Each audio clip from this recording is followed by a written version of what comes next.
U uslovima savremenog vođenja rata s težištem na udar s distancije iz vazduha, ratno vazduhoplovstvo i protivvazdušna odbrana ima poseban značaj za uspešnu odbranu. Transformaciju i profesionalizaciju ratnog vazduhoplovstva i protivvazdušne odbrane u poslednjih 5 godina uslovljavali su stalna potreba za visokim stepenom borbene gotovosti u funkciji odvraćanja od moguće agresije i osposobljenost da izvrši uspešnu protivvazdušnu odbranu i smanjenje materijalno-finansijskih mogućnosti države da budžetskim sredstvima podrži modernizaciju vida. U takvim uslovima izvršena je reorganizacija jedinica, prioritetno su materijalno-finansijski podržani najsavremeniji sistemi za protivvazdušnu odbranu, uspostavljeni su i osposobljeni novi kapaciteti za održavanje i remont tehnike i održano je jedinstvo i moral svih pripadnika za zadatke i namenu vida. Posebno treba istaći visok kvalitet i profesionalno opredeljenje ljudstva u vidu koje visokostručnim znanjima i savremenom obukom uz primjenu iskustava i savremenih ratova i borbenih dejstava vođenih protiv Vojske Republike Srpske u minulom periodu obezbeđuje zahtevani nivo borbene gotovosti. Naravno, ovo znači da je u postojećim uslovima izvršeno moguće, a ne i željeno.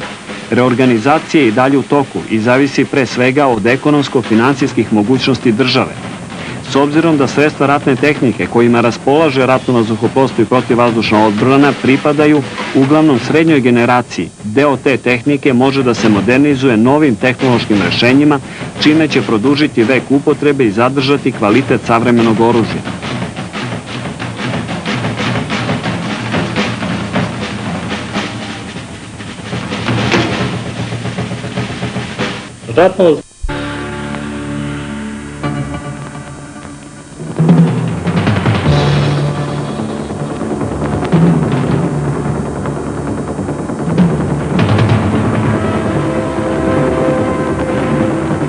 U sistemu vazduhoplovne podrške snaga kopnene vojske i ratne mornarice vid raspolaže značajnim sredstvima i visokim borbenim mogućnostima.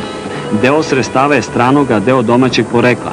Protivoklopni helikopteri, avioni G4 i Orao u savremena ubojna sredstva i visoku osposobljenost pilota i vazduhoplovno-tehničkog sastava garantuju efikasnost u punom veku upotrebe.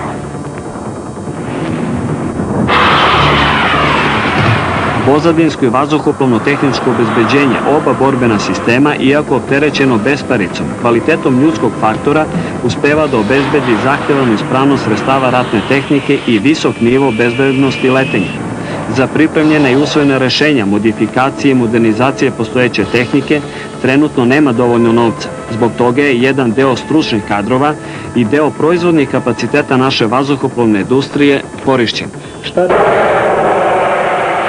Što se tiče domaće vazduhoplovne industrije, ona je sposobna da prihvati deo ovih poslova i da omogući razvoj i proizvodnju školskih aviona.